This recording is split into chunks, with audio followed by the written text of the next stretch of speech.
Hello my dear students, welcome back to Google chemistry BC. Very very good morning. तो CBSE term 1 term 2 का syllabus जब से आया है छात्रों में कंफ्यूजन बहुत ज़्यादा बढ़ गई कि सर टर्म 1 की तैयारी कैसे करें।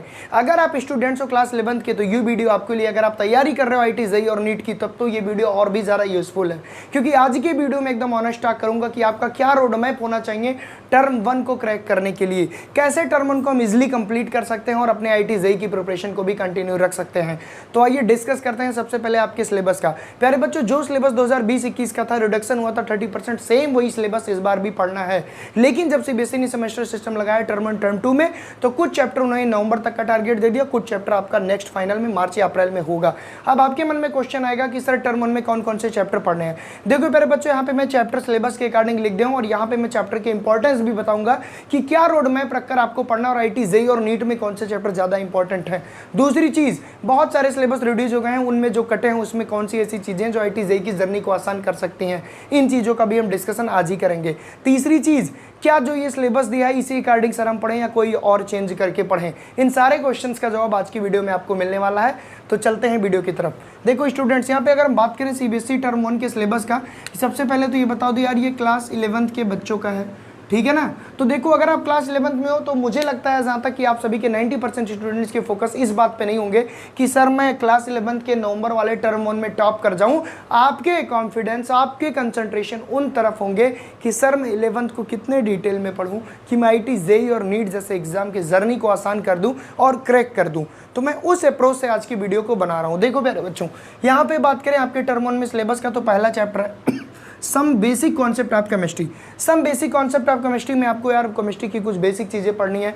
आपको मोल कॉन्सेप्ट पढ़ना है, इक्वेशन पढ़ना है, मॉलिक्यूलर वेट निकालना है, इक्विलिब्रियम वेट, यहाँ से रिलेटेड चीज़ों को पढ़ना है। वहीं पर बात करें स्ट्रक्चर ऑफ एटम की, तो इस चैप्टर में बहुत ज़्यादा डिटेल्ड एनालिसिस करना है, कैसे कैसे इलेक्ट्रॉन प्रोटॉन न्यूट्रॉन की डिस्कवरी हुई, कैसे कैसे कई सारे मॉडल आए, Rutherford model, Bohr atomic model, quantum mechanical model, Schrödinger wave equation, quantum number पढ़ना, अबाउ रूल पढ़ना है, कैसे इलेक्ट्रॉनों को ऑर्बिटल में फिल करते हैं। आप बोलोगे सर ये सब तो मैं जानता हूँ क्या क्या पढ़ना है, बट प्यारे बच्चों अब मैं आपको बताऊं कि पहले चैप्टर में कुछ चीज़ें कटी, दूसरे चैप्टर में कटी है history of electron proton neutron discovery.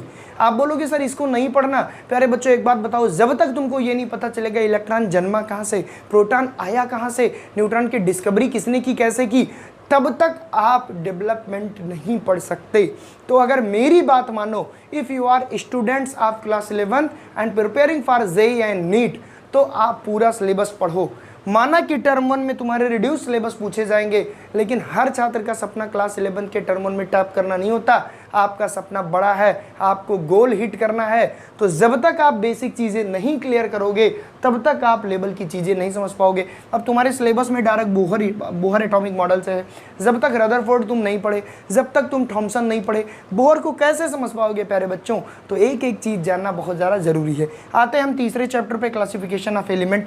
अब यहाँ पे यार हिस्ट्री, पूरा डेवलपमेंटल हिस्ट्री हटा दी गई, डायरेक्ट दे दिया गया Mendeley periodic table, modern periodic table. एक बात बताओ प्यारे बच्चों, आपको पता होना चाहिए ना कि सबसे पहले डेबोराइनर ट्रियाड्स आया था, फिर न्यूलैंड्स ऑक्टेव आया था, फिर मेयर लोथर का कर्व आया था, तब मेंडलीफ आया। आखिर ये कौन बताएगा।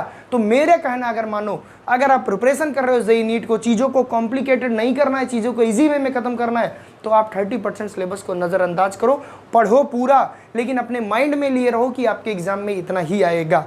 तो इस अकॉर्डिंग आपको पढ़ना है। वहीं पर बात करें चैप्टर नंबर 4 केमिकल बॉन्डिंग, तो यार इस चैप्टर से कुछ नहीं कटा, मतलब सीधा सीधा बयां कर रहा है कि it is the most important chapter for IT JEE and neat and also your board examination. क्यों भैया? क्योंकि केमिकल बॉन्डिंग एक ऐसा चैप्टर, एक भी टॉपिक कट नहीं किए गए हैं। सर और कुछ बताइए। रिडॉक्स रिएक्शन में ऑक्सीडेशन रिडक्शन पढ़ोगे आप, इलेक्ट्रोकेमिकल सीरीज से रिलेटेड कुछ चीज़ें पढ़ोगे, नॉट सीरीज रिलेटेड चीज़ें पढ़ोगे। Okay sir. छोटा सा चैप्टर पढ़ना है भैया हाइड्रोजन, जहाँ पे हाइड्रोजन की पोजीशन पढ़ोगे, हाइड्रोजन कैसे बनता है, H2O कैसे बनता है। तो इन चीज़ों में जो चीज़ें काट दी गई हैं वो बेसिक चीज़ें हैं, मैं मान रहा हूँ, लेकिन आपको बेसिक टू हायर जाना है। आप क्लास 10 में पतली एनसीईआरटी पढ़ते थे, अभी ब्रॉड एनसीईआरटी पढ़ रहे हो, उसकी जिम्मेदारी किसकी है? आपकी है। और लास्ट चैप्टर है जो टर्म 1 में है, ऑर्गेनिक केमिस्ट्री इंसाइट कहते हैं, और वैसे क्या कहते हैं, सम ऑर्गेनिक प्रिंसिपल ठीक है, और कुछ टेक्निक पढ़नी है। लेकिन प्यारे बच्चों अगर इजी वे में कहें तो इसको हम प्यार से जीओसी कहते हैं, जनरल ऑर्गेनिक केमिस्ट्री। अच्छा, एक चीज़ क्या आपने ध्यान दिया? नहीं सर, ध्यान दे दो। Some basic concept of chemistry और स्ट्रक्चर ऑफ एटम मिला के आपको 11 नंबर पूछेगा टर्म 1 में। अभी मैं बात कर रहा हूँ क्लास 11 के प्रोस्पेक्टस से, अभी मैं बात करूंगा जेई के प्रोस्पेक्टस से, और एक रोड मैप दूंगा कि आपको कैसे पढ़ना चाहिए। देखो प्यारे बच्चों, 11 नंबर आएंगे इन दोनों टॉपिक से। अगर मैं बात करूं सर मेजर पोर्शन कहाँ से आएगा, तो मेजर पोर्शन आएगा स्ट्रक्चर ऑफ एटम से। तो यानी कि 7 से 8 नंबर तुम्हारा यहाँ से कवर होगा स्ट्रक्चर ऑफ एटम से। बात करूं पीरियोडिक टेबल वाले चैप्टर से, केवल 2 टॉपिक पढ़ने हैं, Mendeley periodic table, modern periodic table, और दोनों ही टॉपिक बस पढ़कर हम 4 नंबर गेन कर सकते हैं। लेकिन प्यारे बच्चों अगर तुम प्रिपरेशन कर रहे हो आईटी जेईई और नीट की, तो इस चैप्टर को और इस चैप्टर को पूरा ऑपरेशन कर देना, पूरी मिस्ट्री सॉल्व कर देना, क्योंकि आईटी जेईई में इन चैप्टर के सहारे कई क्वेश्चन जनरेट होते हैं, डेरिवेटिव क्वेश्चन होते हैं। वो क्वेश्चन तभी सॉल्व कर पाओगे जब इनको डिटेल में पढ़े हो। ओके सर, जैसे आईपी की ऑर्डर पूछ लेगा, ईए का ऑर्डर पूछ लेगा, इलेक्ट्रोनिगेटिविटी पूछ लेगा। ओके सर, और आ जाओ भैया केमिकल बॉन्डिंग। मेरा क्या सबका फेवरेट होना चाहिए, क्योंकि आपके एग्जाम में 6 नंबर का तो अकेले ही चैप्टर आएगा ही आएगा टर्म 1 में। साथ ही अगर आप प्रिपेयर हो रहे जेईई और नीट के, 3-4 क्वेश्चन कोई रोक नहीं सकता। बॉन्ड ऑर्डर निकालना, हाइब्रिडाइजेशन क्या होता है, टाइप ऑफ बॉन्ड आपको पढ़ना, बीबीटी क्या है, वेस्पर थ्योरी क्या है, मजा आने वाला है भाई। ये चैप्टर पढ़ूंगा एकदम डिटेल में, ठीक है। तो यार इस चैप्टर पे कुछ ज्यादा ही फोकस कर देना अगर प्रिपरेशन कर रहे हो जेईई और नीट की, और 11 में हो तो 6 नंबर तो मिलेगा ही मिलेगा।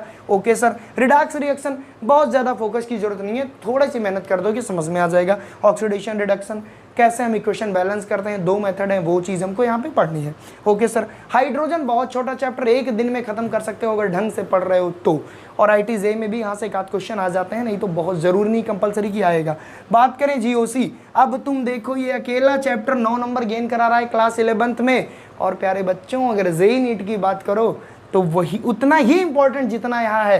तो अगर मार्क स्कीम के बेस पे देखो तो सबसे इंपॉर्टेंट चैप्टर तुम्हारा क्या है, ऑर्गेनिक केमिस्ट्री, जिसको प्यार से जीओसी कहते हैं प्यारे बच्चों।